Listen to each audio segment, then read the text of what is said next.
بہنوں اور بھائیوں، کمانڈمنٹس آف لیڈرشپ ان اسلام کی سیریز کے کو لے کر ہم حاضر ہوئے ہیں، اور یہ کمانڈمنٹ ہے لوگ کیا کہیں گے۔ آپ نے کہاوت سنی ہوگی کہ بچے من کے سچے۔ اس کا مطلب یہ نہیں کہ جوان اور بوڑھے جھوٹے ہوتے ہیں، اس کا مطلب یہ ہے کہ بچوں کا من ایک آئینے کی طرح ہوتا ہے، وہ جو دل میں ہوتا ہے وہ زبان پر لانے کی ہمت رکھتے ہیں، جو حق ان کو سمجھ میں آتا ہے وہ حق کہتے بھی ہیں اور بولتے بھی ہیں۔ لیکن ہم لوگ جیسے جیسے بڑے ہونے لگتے ہیں، یہ سوسائٹی ہماری جو تربیت کرتی ہے، ہمارے دماغوں میں ایک چیز بٹھاتی ہے کہ زندگی ایسے گزارنا ہے کہ چار لوگ دیکھ کر خوش ہوں۔ یہ چار لوگ کون ہیں اس کا آج تک پتہ نہیں چل سکا، لیکن ہماری زندگی کی آپ یوں سمجھ لیجئے کہ ہماری پوری شخصیت، ہمارا پورا گھر، ہمارا رہنا سہنا، کپڑے پہننا، ہر چیز ہماری، اس کی کوڈنگ جو ہے لوگ کیا کہیں گے کے مطابق کی گئی ہے۔ آپ جانتے ہیں، جو کمپیوٹر جانتے ہیں ان کو معلوم ہے کہ آپ ایکسل کے اندر آٹو کیڈ نہیں کر سکتے، ویسے ہی آپ زندگی گزارتے ہیں، آپ کی یہ جو پروگرامنگ ہو گئی ہے کہ لوگ کیا کہیں گے، ایسی کوئی بھی چیز آپ زندگی میں کرتے ہیں جس میں لوگ انگلی اٹھائیں گے، کچھ کہیں گے، تو آٹومیٹک وہ جو کوڈنگ ہے وہ کوڈنگ اس کو ریجیکٹ کر دیتی ہے۔ دوستو، آپ کو ایسے نہیں لگتا کہ ہم لوگ پورے ایک روبوٹ کی طرح ہو چکے ہیں کہ سوسائٹی اس کو میجورٹی یا سسٹم کہہ لیں آپ اس کو، وہ ریموٹ کنٹرول سے ہم کو دور سے کنٹرول کر رہا ہے، اور ہم ایک بکریوں مینڈیوں کی طرح بس ایک ریوڑ میں ایک دوسرے کے پیچھے چلے جا رہے ہیں۔ آپ کو ایسے نہیں لگتا کہ ہماری اپنی زندگی ہے ہی نہیں، ہم تو جی رہے ہیں؟ اگر آپ سوتے ہوئے حساب کریں کہ آج سارے کام کتنے کام کیے ہیں، اور کتنے کام ایسے ہیں جو ہمارے اپنے اصول کے مطابق تھے ہی نہیں، لیکن صرف لوگوں کو خوش کرنے، بیوی کو خوش کرنے، سسرال کو خوش کرنے، دوستوں کو خوش کرنے کے لیے کرتے رہے، تو پتہ چلا کہ سارے کام ہم دوسروں کے لیے کرتے ہیں کہ دوسرے خوش ہوں گے یا نہیں۔ ہم اپنے اصول، اپنے مقصد کے لیے کچھ بھی نہیں کر پاتے۔ ہم ایک ایسے ایکٹر ہیں، ایک ایسی فلم کے ایکٹر ہیں جس کی اسکرپٹ کسی اور نے لکھی ہے، ہم تو صرف ایکٹ کیے جا رہے ہیں۔ تو دوستو، آج کا کمانڈمنٹ یہ ہے کہ آپ اپنے اندر کے انسان کو باہر نکالیں اور اس کو لیڈر بنائیں اپنا، اور اگر آپ نے اپنے اندر کے انسان کو لیڈ کرنے کے قابل بنایا تو آپ خاندان کے بھی لیڈر بن سکتے ہیں، آپ قوم کے بھی لیڈر بن سکتے ہیں۔ لیکن یہ لیڈرشپ کیا ہے، یہ ہم ہر کمانڈمنٹ میں یہ تمہیداً ضرور عرض کرتے ہیں کہ ہم اس نبی کی امت میں ہیں، حضرت ابراہیم علیہ السلام کی، جس کو اللہ تعالیٰ نے تمام انسانوں کا امام، یعنی تمام انسانوں کا لیڈر اور قائد بنایا ہے۔ کہا اللہ نے کہ انی جاعلک للناس اماما۔ ہم کو وہ ابراہیم علیہ السلام کی، ہم امت ابراہیمی ہیں، ہم پر یہ فرض ہے کہ امت ابراہیمی کو ہم اس دنیا کی لیڈ کرنے کے قابل بنائیں، ورنہ پھر اگر اس سے غفلت برتی ہم نے تو پھر یہ ہوگا کہ حضرت ابراہیم علیہ السلام نے جس قوم کے خلاف بغاوت کی تھی، وہی قوم دوبارہ آپ کے سر پر مسلط ہو جائے گی۔ 6 دسمبر 92 کو کیا ہوا؟ ابھی 2-4 روز پہلے 5 اگست 2020 کو کیا ہوا؟ آپ نے خود دیکھ لیا کہ وہی قوم جو حضرت ابراہیم علیہ السلام کے زمانے میں بھی تھی، جو پتھروں اور مٹی کے بتوں کو پوجتی تھی، جو جانوروں کو پوجتی تھی، جو سورج اور چاند اور آگ کو پوجتی تھی، وہی قوم سروں پر مسلط ہو کر رہ جائے گی۔ کیونکہ ہم کو جو لیڈر بنایا گیا ہے، ہم کو لیڈ کرنے کا حق دیا گیا، منصب دیا گیا، فرض کیا گیا، ہم اس سے غفلت برت رہے ہیں۔ ذرا سوچیے، حضرت ابراہیم علیہ السلام اگر بتوں کو توڑتے ہوئے یہ سوچتے ایک لمحے کے لیے کہ لوگ کیا کہیں گے، اگر وہ نمرود سے ٹکراتے ہوئے یہ سوچتے کہ لوگ کیا کہیں گے، نمرود تو ہر زمانے میں آپ کو دھمکی دے گا، آپ کو انکاؤنٹر کرے گا، آپ کو جیل کرے گا، آپ کو ایگزائل کر دے گا، لیکن اگر لوگ کیا کہیں گے کہ خوف سے اگر آپ بیٹھ گئے تو آپ دنیا میں کسی نمرود کو شکست نہیں دے سکتے۔ اگر ابراہیم علیہ السلام اپنی بیوی اور بچے کو صحرا میں چھوڑتے ہوئے یہ سوچتے کہ لوگ کیا کہیں گے، اپنی اولاد کو بھی اللہ کے حکم کے آگے قربان کرتے ہوئے یہ سوچتے کہ لوگ کیا کہیں گے، تو کیا یہ دین آج آپ کے ہاتھوں میں ہوتا؟ نبی صلی اللہ علیہ وسلم کی اس مثال کو سامنے رکھیے کہ کوہ فاران پہ جب آپ نے کھڑے ہو کے لا الہ الا اللہ کا اعلان کیا، کیا آپ کو نہیں پتا تھا کہ یہ قوم بتوں کی پوجا میں کتنی ڈوبی ہوئی ہے؟ کعبے کے اوپر 360 بت رکھے ہوئے ہیں، یہ قوم آسانی سے سن لے گی؟ لیکن آپ نے لوگ کیا کہیں گے کو خاطر میں نہیں لایا، آپ کو بات پیش کرنی پڑے گی دوستو۔ اور جو لوگ کیا کہیں گے کو اپنا رہنما مان کر زندگی گزارتے ہیں، وہ ایک ایسے مینیجر یا ایسے آفیسر کی طرح ہوتے ہیں جس کو کمپنی کے رولز اینڈ ریگولیشنز کے مطابق کمپنی مینیج کرنی ہوتی ہے۔ اپنی طرف سے وہ کوئی فیصلے نہیں کر سکتا، جو رولز اینڈ ریگولیشنز ہے اسی کے مطابق اس کو فیصلے کرنے ہیں۔ اگر اس نے اپنی طرف سے کوئی فیصلے کرنے کی کوشش کی تو اس کو یا تو نوکری سے نکال دیا جاتا ہے یا تو پھر اس کو بے دخل کر دیا جاتا ہے مکمل طور پر۔ دوستو، دلچسپ بات یہ ہے کہ ہم لوگ کہتے ہیں کہ ہم صرف اللہ سے ڈرتے ہیں، اللہ کے علاوہ، شریعت کے علاوہ کوئی اصول کو نہیں مانتے، لیکن وہ مثالیں دیکھیے کہ ہم وہ کام کرنے پہ مجبور ہیں جو ہم جانتے ہیں کہ شریعت کے مطابق بھی اخلاقیات کے مطابق بھی غلط ہیں. آپ نکاح نبی صلی اللہ علیہ وسلم کے طریقے پہ کرنا چاہتے ہیں لیکن نہیں کر سکتے. کیوں؟ کیونکہ آپ کا خاندان آپ کے خلاف ہو جائے گا. RSS اور BJP پرمیشن دے گی لیکن آپ کے خاندان والے آپ کو اپروول کبھی نہیں دیں گے. کئی مرد اور عورتیں ایسی ہیں جو جن کے لائف پارٹنر کا انتقال ہو چکا ہے، وہ شادی کرنا چاہتے ہیں، وہ شادی کی خواہش بھی رکھتے ہیں، استطاعت بھی ہے، لیکن اور اس بات کو بھی مت بھولیے کہ شریعت نے جو لوگ استطاعت رکھتے ہیں، خواہش رکھتے ہیں نکاح کرنے کی لیکن نہیں کرتے، ان کو سخت وعید دی ہے، وارننگ دی ہے. لیکن یہ لوگ اس لیے مجبور ہیں کہ ہمارا سسٹم ایسا ہے. بچے کیا کہیں گے، خاندان کیا کہے گا، لوگ کیا کہیں گے. کتنے بھائی ایسے ہیں جو شادی کرنا چاہتے ہیں لیکن پہلے بہنوں کی شادی ہونی ہے، بعد میں بھائی کی شادی ہوگی. یہ ہم نے اصول بنا لیا ہے. دوستو ایسے غلط رسم و رواج اتنے ہیں ہماری سوسائٹی میں، اتنے ہیں کہ شام ہو جائے گی بیان کرتے کرتے. میں ایک دو باتیں اور عرض کروں گا دوستو کہ آج ہندوستان میں مسلمانوں کے ساتھ کیا ہو رہا ہے، کتنی مسجدیں ڈھائی جا رہی ہیں، کتنے انکاؤنٹر ہو رہے ہیں، کتنے لوگوں کو جیلوں میں جھوٹے مقدمات میں پھنسا دیا جا رہا ہے. آپ دیکھ رہے ہیں کئی جان باز اپنے سر پہ کفن باندھ کر میدان میں آ چکے ہیں کہ مقابلہ کریں گے، چاہے مر جائیں گے لیکن خوف کی زندگی نہیں جئیں گے.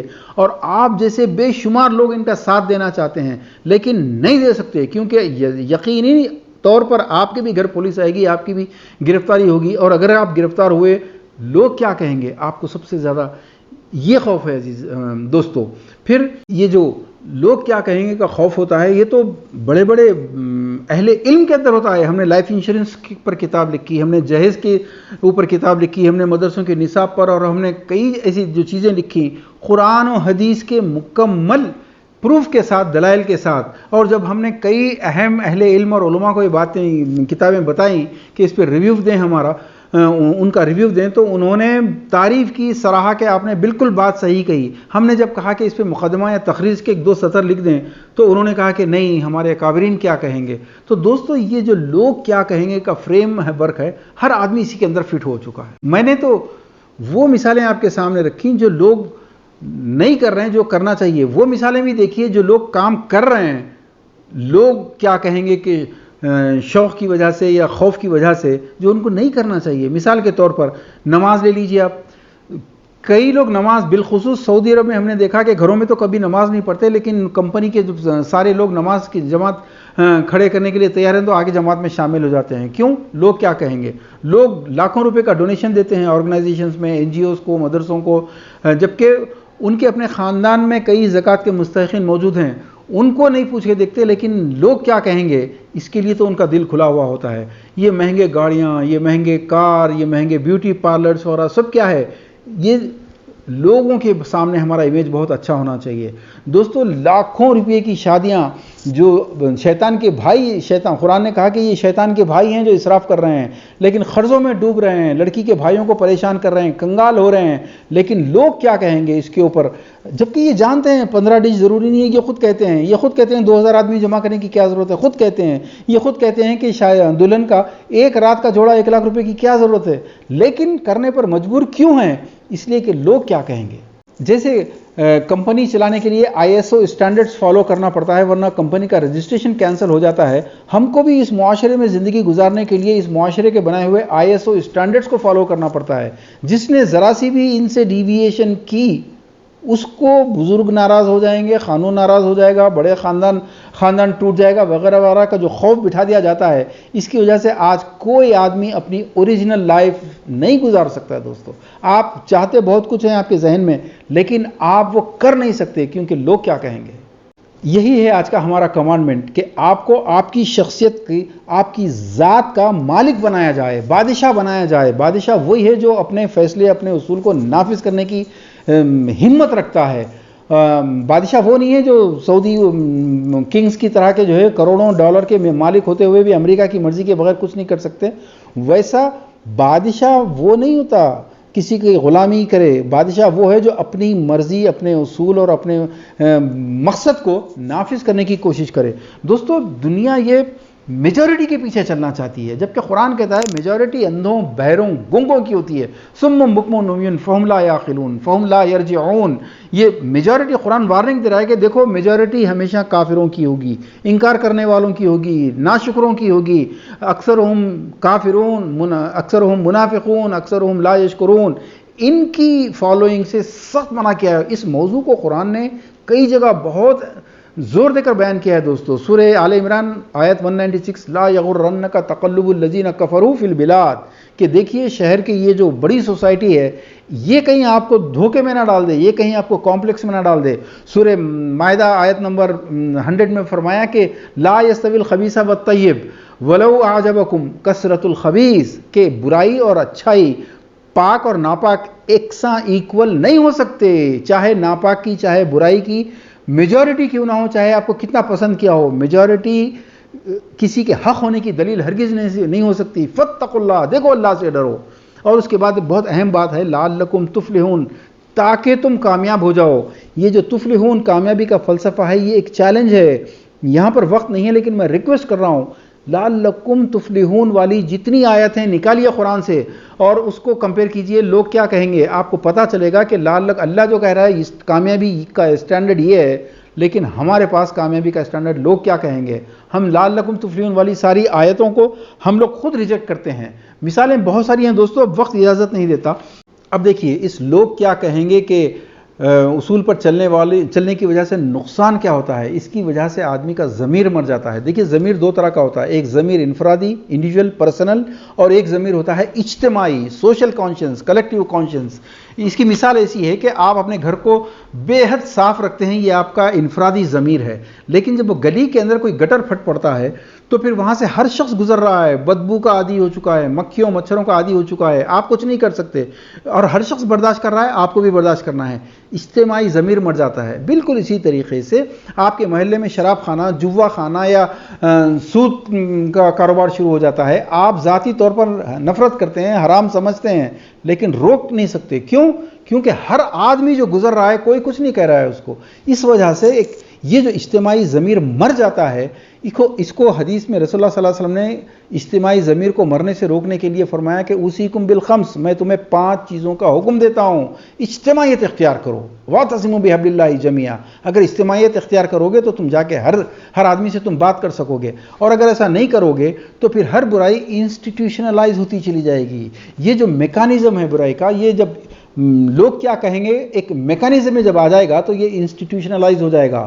آپ قرآن و حدیث کے مطابق کوئی حق بات کہنا چاہتے ہیں، لیکن آپ سے کہا جائے گا کہ تم عالم نہیں ہو، تم تو ٹائی سوٹ والے ہو، تم تو کالج اور یونیورسٹی والے ہو، تم کیسے کہہ سکتے ہو۔ اور اگر آپ نے اپنا پولیٹیکل کچھ فیصلہ کرنا چاہا، کچھ انقلاب لانا چاہا، تو پولیٹیشنز کا اپنا مافیا موجود ہوتا ہے۔ آپ دیکھتے ہیں مسجدوں میں خطبوں میں کیا کیا ہو رہا ہے، آپ دیکھتے ہیں درگاہوں پہ ہمارے اولیاء اکرام، اولیاء اللہ کی آپ ہسٹری پڑھیے، دین اسلام پھیلانے کے لیے کیا کیا قربانیاں نہیں دی، لیکن وہ ہسٹری پوری دفن کر کے ان کے کرامات کی جو کمرشل طور پر یوز ہو رہی ہیں، ہر شخص جانتا ہے، کیونکہ انسان غلام پیدا ہوا ہے، ذہنی طور پر غلام۔ وہ کسی نہ کسی گرو، کسی نہ کسی لیڈر، کسی نہ کسی برہمن، کسی نہ کسی مذہبی اس کے پیچھے چلنا چاہتا ہے۔ جیسے ان کے پاس منوواد ہے، برہمنزم ہے، اور منوسمرتی وغیرہ ہے، اس کے آگے بڑے پڑھے لکھے لوگوں کے دماغ معطل ہو جاتے ہیں، اس کو فالو کرتے ہیں۔ ویسے ہمارے پاس بھی یہ امامت کے فلسفے، خلافت کے فلسفے، ولایت کے فلسفے، اس میں انسانوں کے دماغ کو ٹوٹل موف کر کے ان کو ایسا غلام بنایا جاتا ہے، وہ ایک لفظ بھی نہیں کہہ سکتے کچھ بھی، جس کی وجہ سے اصل جو دین تھا وہ دین ختم ہو کے کوئی اور دین سامنے آ جاتا ہے۔ آپ کہنا چاہتے ہیں لیکن آپ کہہ نہیں سکتے، کہنا نہیں چاہتے آپ، کیوں؟ وہ بھی ایک مافیا ہے۔ لیکن آپ ایک بات یاد رکھیے دوستو، خاموش رہنا، لوگ کیا کہیں گے کہ خوف سے، قانون کیا کہے گا کہ خوف سے، فلاں اکابرین کیا کہیں گے کہ خوف سے، پولیٹیشین کیا کہیں گے کہ خوف سے، یہ خاموش رہنا، لوگ کیا کہیں گے، کہ اس پورے کرائم کو مضبوط کرنا ہے جس کے آپ مکمل ذمہ دار ہیں۔ اس کا نتیجہ یہ نکلتا ہے آپ کے بچے بھی بغاوت کرنے لگتے ہیں، کیونکہ بچوں کا اپنا سرکل ہے، اس میں ویلنٹائن ڈے ہے، اس میں کرسمس ڈے ہے، اس میں نیو ایئر ہے، اس میں عجیب سے کپڑے، عجیب سے بال، ہر وقت اپنے وقت کو برباد کرنے والے موبائل پروگرامز وغیرہ ہیں، لیکن وہ اپنے سرکل سے بغاوت اس لیے نہیں کر سکتے کہ انہوں نے دیکھا ہے ہمارا باپ خاموشی سے دیکھ رہا ہے، ہمارا باپ خود ایسے زندگی گزار رہا ہے جیسے لوگ کیا کہیں گے۔ آپ نے دیکھا ہوگا ہاتھی کو بچپن میں جب وہ چھڑانا چاہتا ہے تو لوہے کی زنجیروں سے باندھتے ہیں، وہ آزاد ہونے کے لیے پورا زور لگاتا ہے، لہو لہان ہو جاتا ہے، لیکن جب اس کے ذہن میں بیٹھ جاتا ہے کہ میں آزاد نہیں ہو سکتا ہوں تو اس کے بعد رسی باندھ دیتے ہیں، وہ رسی کو نہیں توڑ سکتا۔ ایگزیکٹلی ایسے ہی لوگ کیا کہیں گے کا خوف آپ کے اور ہمارے ذہنوں میں ایسا بیٹھ چکا ہے کہ ہم حق کیا ہے جانتے ہوئے بھی ہمارے ذہنوں میں بہت کچھ کرنے کے ارمان ہیں، حوصلے ہیں، لیکن لوگ کیا کہیں گے کے خوف سے ہم کچھ نہیں کر سکتے۔ دوستو، انقلاب تو وہ لوگ لاتے ہیں جو اصول کے لیے زندگی قربان کرنے تیار ہوتے ہیں۔ سر سید کی مثال آپ کے سامنے رکھوں گا کہ اس شخص کی قربانیوں کو سوچئے آپ کہ جب انگریزوں نے مسلمانوں کو ایجوکیشن، جوڈیشری اور پوری حکومت سے نکال باہر کیا، ہزاروں لاکھوں مسلمان بے روزگار ہو گئے، چونکہ ہندو ایجوکیٹڈ قوم ہو چکی تھی جب تک، اس نے جب پورا میدان ٹیک اوور کر لیا، سر سید نے دیکھ لیا کہ یہ قوم اگر ماڈرن ایجوکیشن کے قریب نہیں آئے گی تو پھر یہ فیوچر میں چپراسی کی بھی ملازمت حاصل نہیں کر سکے گی۔ تو انہوں نے جو مشن اسٹارٹ کیا، جو آج علی گڑھ مسلم یونیورسٹی کے نام سے آپ جانتے ہیں اس کو، لیکن سر سید کو کافر کہا گیا، مشرک کہا گیا، جوتوں کے ہار پہنائے گئے، ان کے اپنے بیٹے نے باپ کا سامان پیٹی میں ڈال کے دروازے کے باہر پھینک دیا، حتیٰ کہ سر سید کا جب انتقال ہوا تدفین کے لیے چندہ کرنا پڑا دوستو۔ لیکن ذرا سوچئے، مخالفتوں کے اتنے شدید طوفان میں اگر سر سید یہ سوچ کر چپ ہو جاتے کہ لوگ کیا کہیں گے، تو مسلمان ایجوکیشن میں کتنا پیچھے ہو چکا ہوتا، نہ میں ڈاکٹر ہوتا نہ آپ گریجویٹس ہوتے، مسلمان کہاں ہو جاتا۔ آپ ذرا اس کو سوچئے دوستو، اپنے اصول پر چلنے کا اعلان کرنا یوں سمجھ لیجئے کہ شعلوں سے کھیلنے والا کام ہے۔ جیسے کوئی غلام آزادی کا اگر اعلان کرے تو اس کے ساتھ جو ٹریٹمنٹ کیا جاتا ہے اس سے بدترین ٹریٹمنٹ اس شخص کے ساتھ ہوتا ہے جو کسی اصول پر چلنے کا اعلان کر دے۔